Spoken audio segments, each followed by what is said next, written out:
అవని వాళ్ళ తమ్ముడైతే డాక్టర్‌తో మా అమ్మకి వేగంగా ట్రీట్మెంట్ చేయండి అనైతే అంటూ ఉంటాడు. ఆ మాటలకి ఫార్మాలిటీస్ అయిన వెంటనే చేస్తాము. కొంచెం ఫార్మాలిటీస్ అవ్వని అనైతే అంటూ ఉంటారు.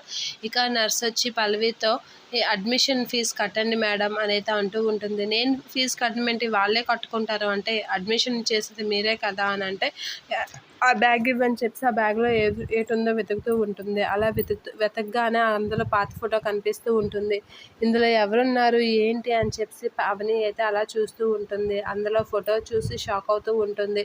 ఇక ఆ ఫోటో చూసి ఇందులో ఎవరి ఫ్యామిలీ అని చెప్పి అలా చూస్తూ ఉండిపోతూ ఉంటుంది. ఇక ఆ ఫోటో అక్కడ పెట్టేసి ఇందులో ఏమీ లేదు చెత్తే ఉంది అని చెప్పి ఫీల్ అవుతూ ఉంటుంది ఆ పల్లవి. ఇక పల్లవి అయితే ఆ ఫోటో చూసి ఈ ఫోటో ఈ చీరలకేనా ఇప్పుడు నేను ఏం చేయాలి అని చెప్పి పదండి నేనే ఫీజు కడతాను అని చెప్పి అనుకుని రిసెప్షన్ దగ్గరికి అయితే వెళ్తూ ఉంటుంది పల్లవి. అలా ఆ బ్యాగ్ అన్నీ అందులో పెట్టేసి బ్యాగ్ పట్టుకొని నర్స్తో పాటు రిసెప్షన్ దగ్గరికి వెళ్ళి ఫీజు ఎంత అయింది అనేది అడుగుతూ ఉంటుంది. ఆగండి మేడం చూసి చెప్తాను అనేది చెప్తూ ఉంటుంది. ఇక ఫీజు గురించి అయితే చెప్తూ ఉంటుంది పల్లవికి.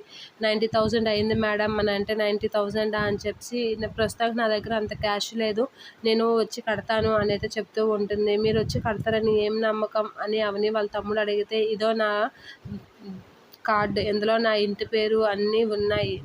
నేను కానీ హాస్పిటల్కి వచ్చి బిల్లు కట్టకపోతే డైరెక్ట్గా మా ఇంటికే వచ్చే అని చెప్పి పల్లవి చెప్పి అక్కడి నుంచి అయితే వెళ్ళిపోతూ ఉంటుంది. ఇక ఆ అడ్రస్ చూస్తూ అలా ఉండిపోతాడు వాళ్ళ తమ్ముడు. ఇక అక్కడి నుంచి పల్లవి అయితే వెళ్ళిపోతూ ఉంటుంది.